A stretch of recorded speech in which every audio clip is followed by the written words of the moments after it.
Ustadz, izin bertanya, adakah ciri-ciri seseorang berada di dalam kondisi naza', Ustadz? Iya. Jazakumullah khair atas pertanyaannya. Ya, adapun ciri-ciri spesifik ya di dalam syariat dia tidak ada ya. Tapi biasanya orang kadang-kadang mengetahui berdasarkan pengalaman ya, berdasarkan pengalaman seseorang ya, orang itu ketika dia dalam keadaan naza ya, di antaranya adalah ya matanya pasti akan nanti melihat ke atas ketika roh itu dicabut, kata Nabi sallallahu alaihi wasallam, mata itu mengiringi ya. Maka biasanya orang yang pengalaman dalam masalah ini akan mengetahui ya orang ini apakah dalam keadaan sakaratul maut ya atau dalam keadaan kritis, dan apalagi yang berprofesi sebagai dokter dan semisalnya, pasti dia akan memahami ya kondisi semacam ini.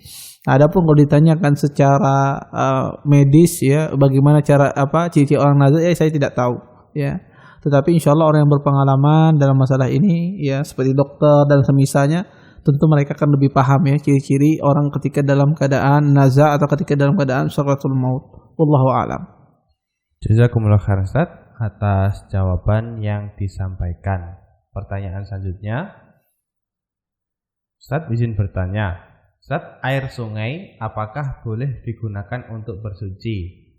Di sini dicontohkan Ustaz, sungai di Martapura Ustaz, karena di samping-samping sungai banyak, mohon maaf Ustaz, banyak jamban Ustaz yang biasanya orang buang hajat di tempat tersebut dan airnya berwarna coklat Ustaz. Apakah tetap boleh digunakan untuk bersuci Ustaz? Ya, jazakumullah khair atas pertanyaannya. Air sungai boleh digunakan untuk bersuci ya. Maka tidak mengapa. Adapun kotoran-kotoran atau jamban di sampingnya, maka itu tidak menjadikan dia najis ya, tidak menjadikan dia najis karena airnya sangat banyak ya.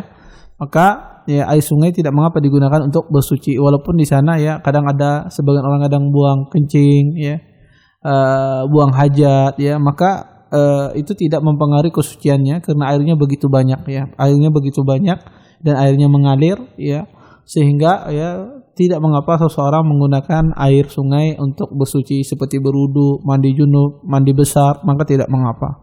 Wallahu a'lam. Jazakumullah khairan Ustaz atas jawaban yang disampaikan.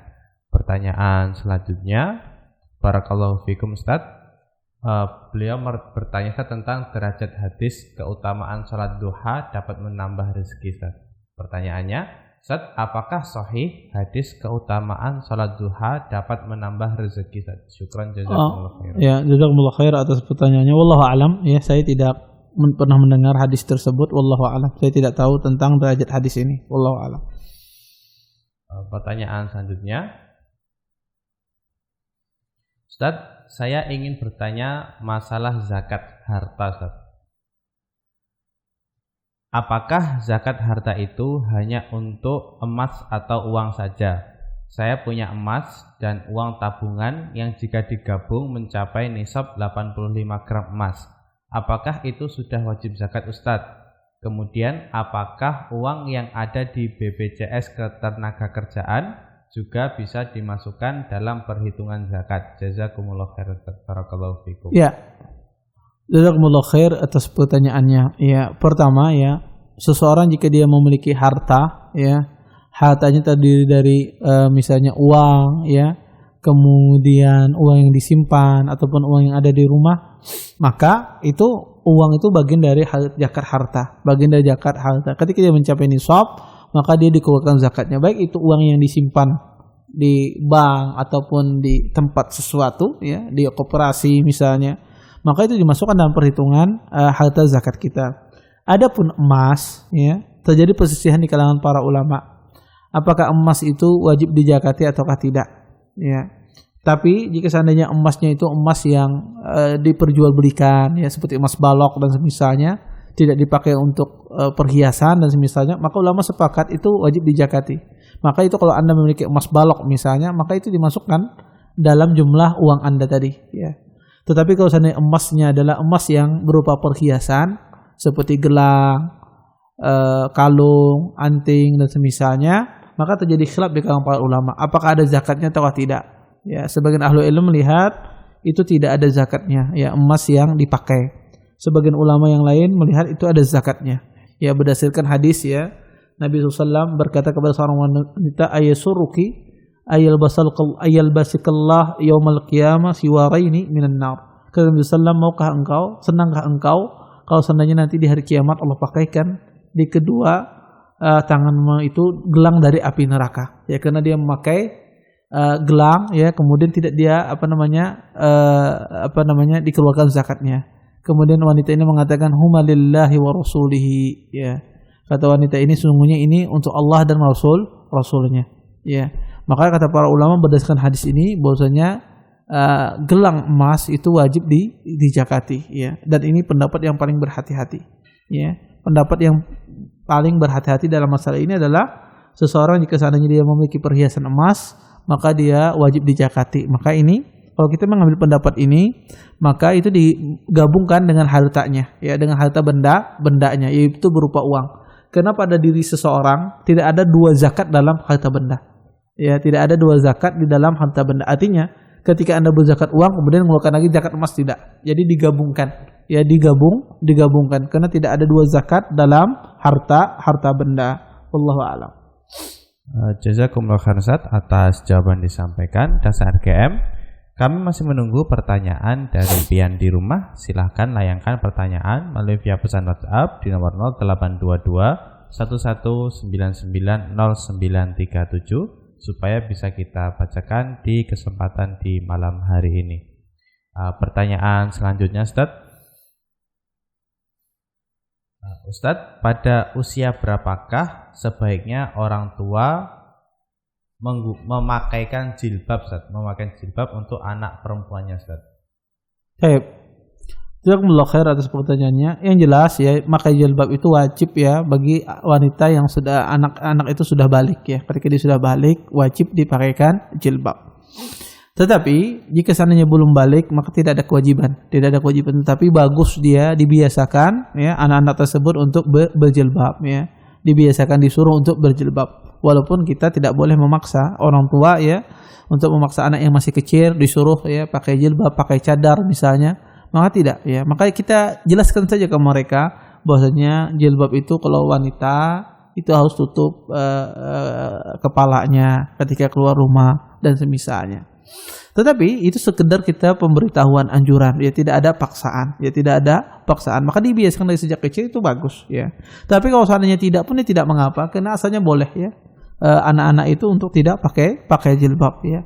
Maka posisi kita semacam ini sekedar memberikan pemahaman, memberikan pendidikan kepada anak tersebut, ya.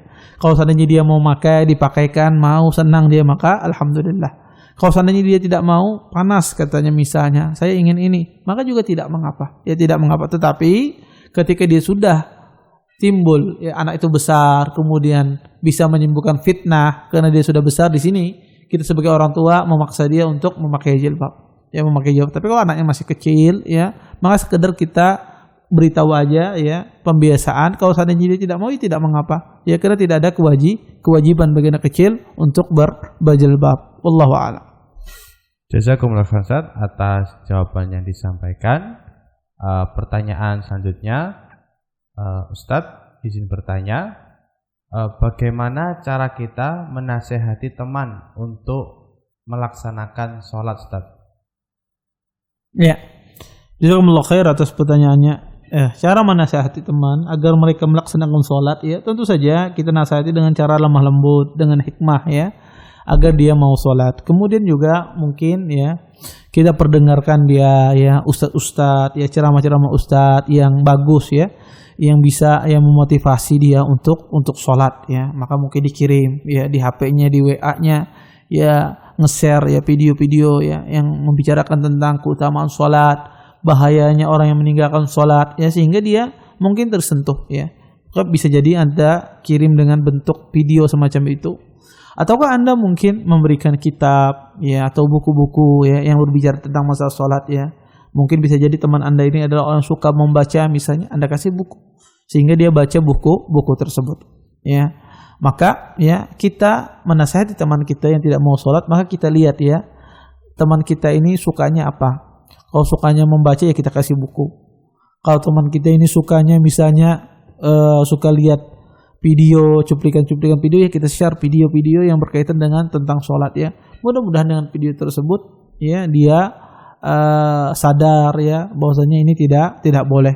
Kemudian ya, dan ini yang terpenting ya, mendoakan hidayah bagi seorang teman. Karena berapa banyak ya orang itu kadang-kadang punya teman tapi tidak pernah didoakan temannya ya, padahal ya dia tahu ini tidak sholat tapi tidak pernah dia doakan temannya ya. Maka seorang muslim harus peka ketika dia melihat temannya tidak sholat, maka Anda berdoa di dalam sholat Anda, di dalam sholat tahajud Anda ya, mendoakan hidayah bagi teman Anda ya. Mudah-mudahan ya Allah Subhanahu wa taala mengabulkan, mengistijabah doa Anda. Intinya ketika memberikan nasihat kepada teman semacam ini, maka lakukanlah dengan hikmah ya, memberikan nasihat dengan hikmah ya, dengan kelembutan.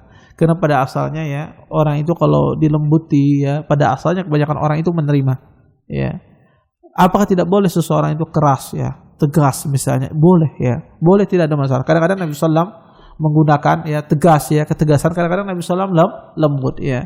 Tetapi pada asalnya ya, kelembutan itu ya, biasanya ya orang senang pada kelembutan ya, senang pada kelembutan. Kalau diajak dengan santun, dengan hikmah, bagus menyampaikan, maka insya Allah ya lambat laun dia akan menerima. Wallahu a'lam. Jazakumullah khairan Ustaz atas jawaban yang disampaikan. Dan saya RGM, kami masih menunggu para penanya dari rumah. Silahkan pian layangkan pertanyaan melalui pesan WhatsApp ya di nomor 0822 11990937. Di sini ada pertanyaan Ustaz. Bismillah Ustaz, izin bertanya. Ana baru menikah dengan membawa 4 orang anak, 3 anak perempuan dan 1 anak laki-laki Ustaz. Yang Ana tanyakan, apakah mertua laki-laki Ana yang baru itu mahram buat anak perempuan saya Ustaz? Bisa diulang sekali pertanyaannya? Ini Ustaz, seorang wanita mungkin ya, baru menikah, ya, menikah lagi gitu, setelah mungkin pisah gitu. Dia bawa anak dari suami yang lama. Ya, 4 orang, 3 anak perempuan, 1 laki-laki Ustaz. Nah pertanyaannya, apakah mertua laki-laki yang baru Ustaz itu mahram untuk anak beliau yang perempuan Ustaz? Iya. Ya, jazakumullah khair atas pertanyaannya. Maka anak beliau yang perempuan ya, anak beliau yang perempuan itu bukan mahram ya bagi anaknya yang datang dari suami yang terdahulu ya, bukan mahramnya. Maka berlaku ya hukum ya seperti bukan mahram ya, karena itu tidak ada hubungannya ya, tidak ada hubungannya ya. Maka tidak mahram bagi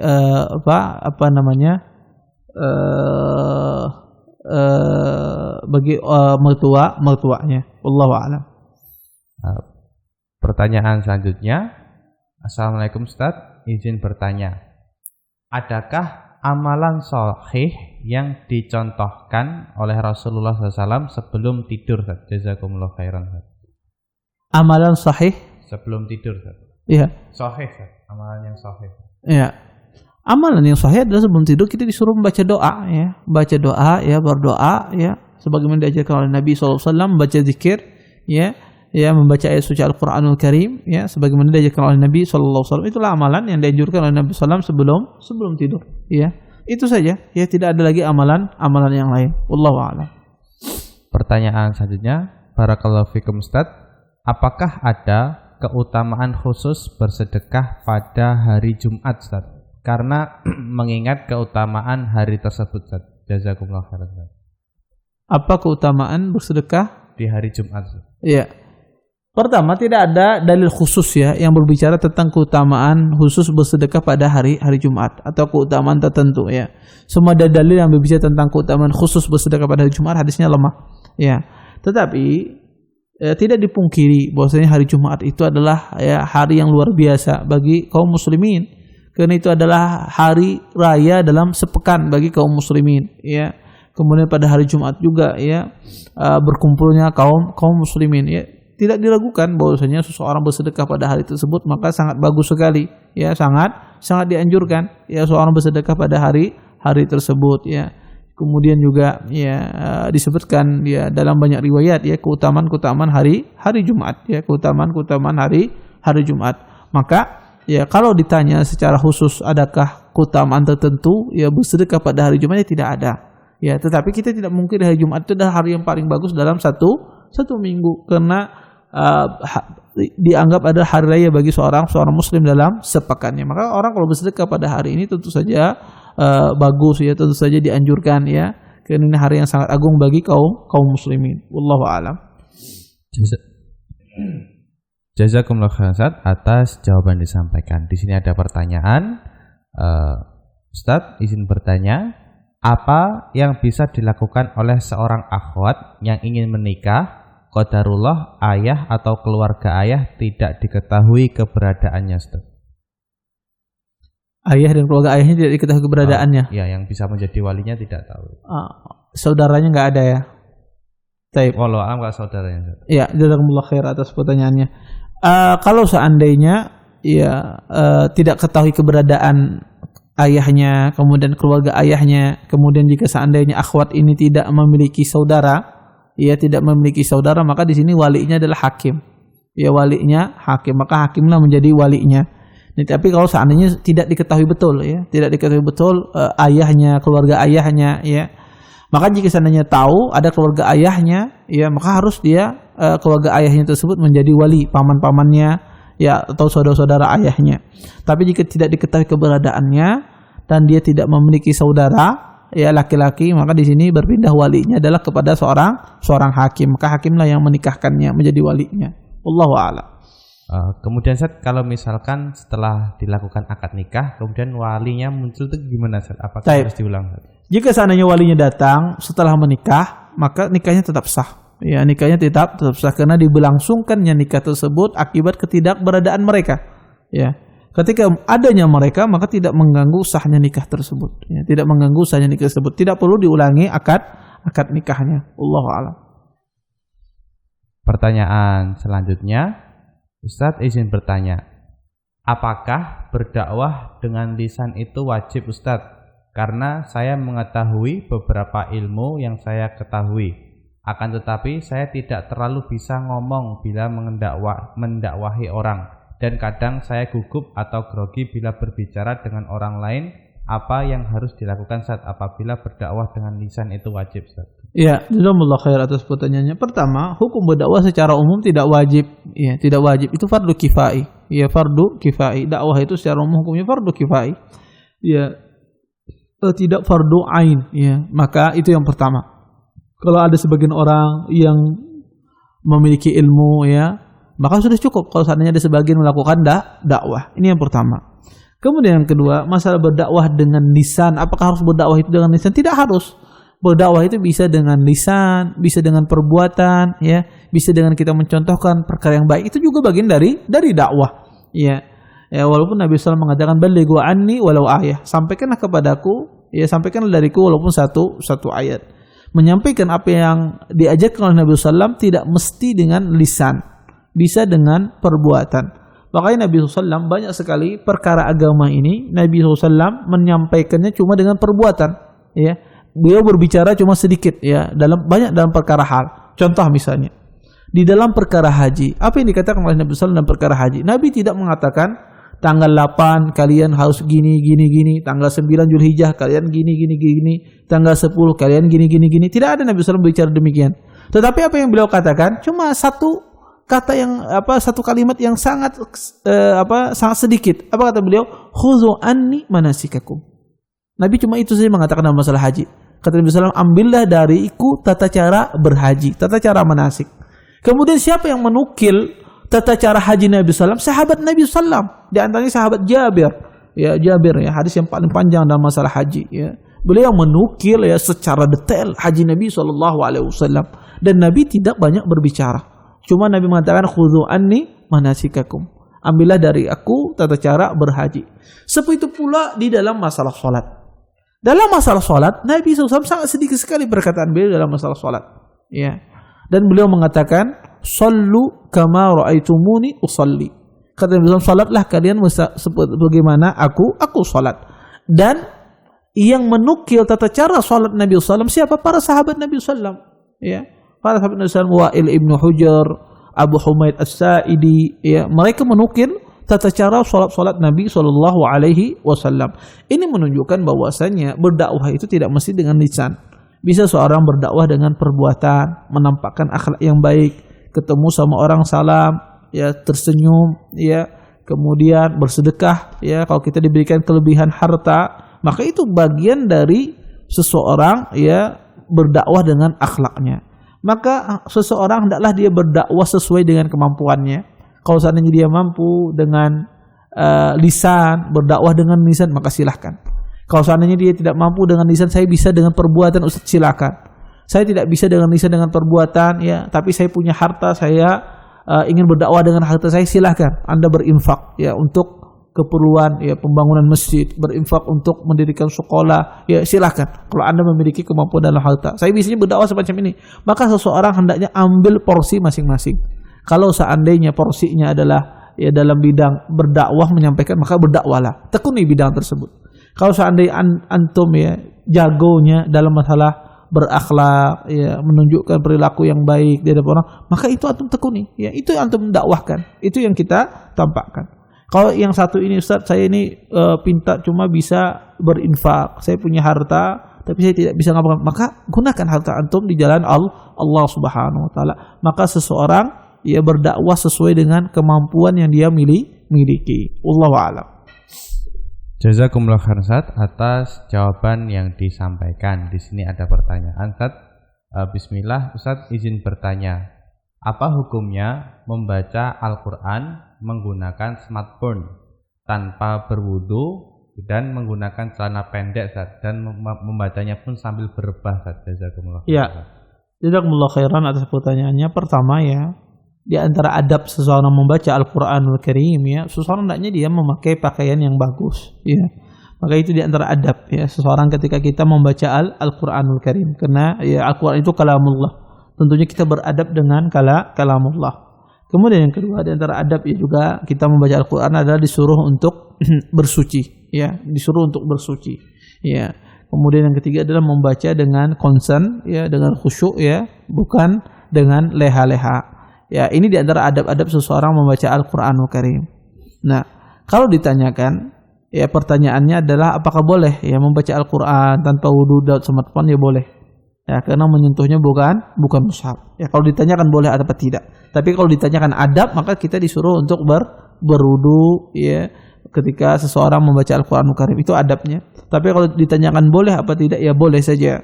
Seseorang yang membaca Al-Qur'an yang lewat smartphone tanpa dia berwudu ya, karena menyentuh smartphone itu ya atau aplikasi yang di HP itu bukan bagian mushaf, sehingga tidak mensyaratkan harus berwudu.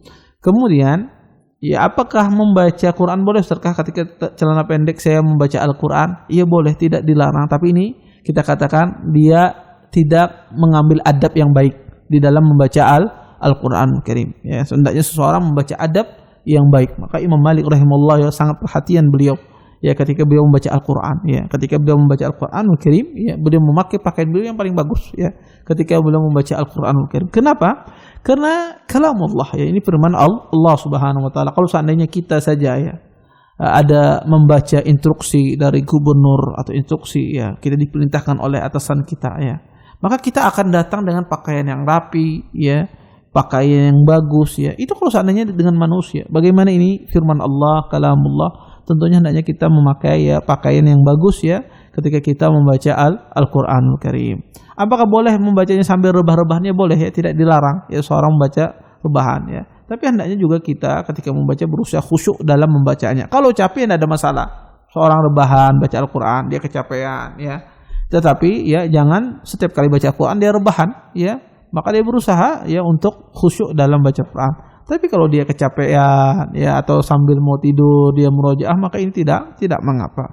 Wallahu a'lam. Jazakumullah khairan Ustaz atas jawaban disampaikan. Di sini ada pertanyaan menarik, Ustaz. Ketika putus asa untuk menagih hutang, Ustaz, apabila kita ingin mengikhlaskan, apakah harus disampaikan ke orangnya atau cukup diikhlaskan begitu saja, Ustaz? Karena orangnya juga menghindar dan susah ditemui, Ustaz. Iya, jazakumullah khair atas pertanyaannya. Pertama ya, orang yang memberikan hutang kepada orang lain, ketika orang tersebut tidak mampu untuk membayar, maka kewajiban dia adalah untuk menangguhkan utangnya. Kata Allah, "Fanadhiratun ila maisarah." maka hendaklah dia menangguhkan utangnya ya sampai orang tersebut mampu bayar. Atau dia melakukan mengatakan utangnya lunas, ya, dibebaskan orang tersebut dari hutangnya, maka ini lebih bagus lagi. Maka ini orang ini dapat pahala. Tetapi jika seandainya orang tersebut tidak bayar utang, ya, karena dia tidak mau bayar utang, padahal dia punya uang, punya kemampuan untuk bayar utang, tapi dia tidak mau, maka orang ini telah melakukan kezaliman. Ya, kata Nabi sallallahu alaihi wasallam, ya, seseorang yang mampu membayar utang, tapi yumatil, ya, dia tunda-tunda dalam pembayaran utangnya pada sudah jatuh tempo, maka ini adalah sebuah kezaliman. Dia menzalimi saudaranya yang telah membantunya. Nah, mengenai pertanyaan tadi, apakah perlu dikasih tahu kepada orang yang berhutang sama kita katakan utang kamu sudah lunas, maka diberitahu. Ya, diberitahu sehingga ya keluarganya tahu betul, ya, tidak ada sangkut, ya, menyangkut utang piutang sama dia. Karena kalau tidak diberitahu nanti, ya, mereka menganggap ada utang, ya, sehingga nanti orang ini kalau meninggal nanti, ya, mereka akan menghitung dari harta warisan tersebut untuk dibayarkan kepada yang memberikan utang. Maka harus dikasih tahu, ya, harus dikasih tahu. Kecuali Anda ingin mengasih tahu orangnya tidak ketemu, ya, atau ditelepon orangnya dimatikan HP-nya. Mau di SMS tidak bisa, di WhatsApp tidak bisa, ya, diblokir atau dia ganti nomor. Kita tidak bisa. Terus kita katakan lunas utangnya, tidak ada masalah. Tetapi kalau kita bisa memberitahu, maka beritahu, ya, sehingga keluarganya paham, mengetahui bahwasanya abinya atau suaminya tidak ada sangkut utang piutang sama si fulan, bahwasanya utangnya sudah lunas, ya. Karena nanti ini akan berkaitan. Jika seandainya orang tersebut meninggal, maka tidak boleh dibagi warisannya sampai, ya, dilunasi utangnya. Wallahu a'lam. Jazakumullah khair Ustaz atas jawaban yang disampaikan. Di sini ada pertanyaan menyambung pertanyaan amalan sahih sebelum tidur tadi, Ustaz. Ustaz, apakah sewaktu berzikir dan membaca ayat Al-Quran berdoa sebelum tidur, apakah ada adab-adabnya, Ustaz? Misalkan wajib menutup aurat karena saya tidur menggunakan celana pendek, Ustaz. Jazakumullah khair. Ya, jazakumullah khair atas pertanyaannya, ya. Para ulama mengatakan bahwasanya, ya, apakah boleh seseorang menampakkan auratnya ketika dia sendirian? Ya, ketika dalam keadaan sendirian, boleh nggak dia menampakkan auratnya? Maka pendapat yang rajih kalangan para ulama, janganlah dia menampakkan auratnya walaupun dia dalam keadaan sendirian. Ya, walaupun dia dalam keadaan sendirian, maka hendaklah dia yang menutup auratnya, baik dia dalam keadaan kesendirian, baik dia dalam keadaan sendiri ataupun di dalam keadaan dilihat oleh banyak orang. Maka jangan dia membuka auratnya. Ya, maka kalau seandainya seseorang tidur misalnya, kemudian maka adabnya adalah dia pakai baju, ya, dia pakai baju, kecuali, ya, dia menutup auratnya kecuali misalnya ada hajah, ya, kepanasan misalnya yang mengharuskan dia mungkin membuka bajunya, ya, sampai kelihatan pusarnya misalnya, dan dia sendiri, maka tidak mengapa, ya, tidak mengapa, karena pada asalnya kita disuruh menutup aurat kita, ya, baik kita dalam keadaan sendiri, ya, ataukah kita, ya, dilihat oleh banyak orang. Tetapi ketika ada kondisi-kondisi yang mengharuskan kita membuka aurat, maka tidak ada masalah, ya, semacam seseorang ke kamar mandi, kemudian orang misalnya berhubungan intim antara dia dengan istrinya, maka tidak mengapa. Atau seseorang ketika dia berobat, ya, sehingga dia membuka, ya, menampakkan bagian auratnya, kebetulan di sana tempat sakitnya misalnya diperiksa oleh dokter, maka ini tidak mengapa. Atau orang melakukan operasi dan semisalnya, maka ini tidak mengapa, ya. Atau seseorang misalnya dia di dalam rumahnya, ya, kepanasan, ya, kemudian dia membuka bajunya, ya, atau maka ini tidak mengapa kalau ada hajat. Tapi kalau tidak ada hajat, tidak ada keperluan, maka pada asalnya kita tidak menampakkan aurat kita, tidak membuka aurat kita, walaupun dalam kondisi tidur, ya, kita tidak membuka aurat kita.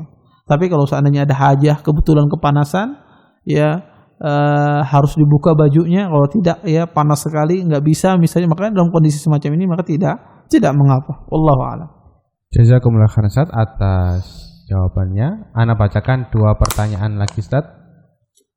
Ustaz, apabila kita melakukan sholat zuhur, ternyata kita melakukan sholatnya 5 rakaat, Ustaz, dan baru teringat ketika sudah cukup lama waktu berlalu, Ustaz. Apakah kita kembali sujud sahwi, Ustaz? Jazakumullah. Bisa diulang sedikit lagi pertanyaan tadi saya, Ustaz izin bertanya, ketika melaksanakan sholat zuhur, ternyata kita melakukan sholat zuhur tersebut sebanyak 5 rakaat, Ustaz. Iya. Dan baru teringat sudah cukup lama dari waktu sholat tadi, apakah kembali sujud sahwi, Ustaz? Mungkin yang nanya ini ibu-ibu, Ustaz. Iya.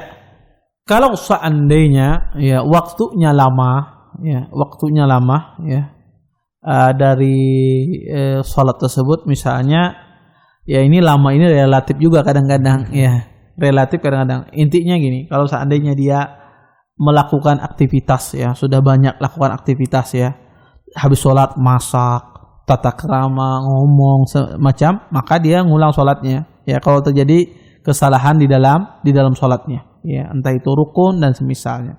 Tetapi kalau seandainya dia waktunya tidak lama, antara sholatnya misalnya habis sholat kemudian ke dapur, ya kemudian baru teringat tadi, oh kayaknya tadi saya salah, maka dia sujud sahwi saja, cukup sujud sahwi. Tapi kalau rentan waktunya lama, ya rentan waktunya begitu lama, ya sambil masak, ya kemudian keingatan tadi, oh kayaknya tadi saya sholat cuma 3 apa 4, ya kayaknya 3 misalnya, ya dan waktunya lama, ya waktunya begitu lama, ya berbicara dan seterusnya, maka di sini dia ya mengulang sholatnya, ya maka sholat tersebut tidak dianggap. Tapi kalau seandainya ya waktunya cuma sebentar, ya antara selesai sholat dengan yang lainnya, ya walaupun itu ada dipisah dengan pembicaraan misalnya, ya misalnya selesai sholat kemudian ke dapur, anaknya datang lihat, Umi kayaknya sholat 5 rakaat. Oh iya kah? Dari mana Ikam? Ulun perhatikan tadi dari belakang menghitung misalnya, kata anaknya. Oh, akhirnya pun uminya sholat kembali, ya sujud sahwi, maka tidak mengapa. Ya sujud sahwi tidak mengapa. Tetapi kalau waktunya lama sekali, ya maka kalau seandainya dia ya kelupaan atau kekurangan rukun, ya khususnya rukun, maka ya dia mengulang sholatnya. Karena kata ahlul ilm sujud sahwi itu ya dilakukan kalau seandainya orang masih dalam waktu sholat. Waktu yang sebentar itu masih dihukumi dia di dalam sholat, maka dia sujud sahwi. Tapi kalau waktunya lama, maka dia mengulang sholatnya. Kalau terjadi kesalahan di dalam masalah rukun sholat, wallahu a'lam. Pertanyaan terakhir, Ustaz, izin bertanya, Ustaz, apakah saudari nenek, Ustaz, itu termasuk mahram, Ustaz? Saudari nenek, iya. Ya, mungkin yang bertanya laki-laki. Iya, saudari nenek itu termasuk mahram, ya. Saudara nenek, ya kalau bagi perempuan maka itu mahram, ya berlaku hukum mahram. Demikian dan RGM perjumpaan kita di malam hari ini. Mudah-mudahan jawaban-jawaban yang disampaikan oleh Ustaz Haikal bisa kita ambil manfaatnya bersama. Wabillahi taufiq wa sallallahu ala nabiyina Muhammad wa ala alihi wa sahbihi wa baraka wa sallam wa akhiru da'wana alhamdulillahi rabbil alamin. Assalamualaikum warahmatullahi wabarakatuh.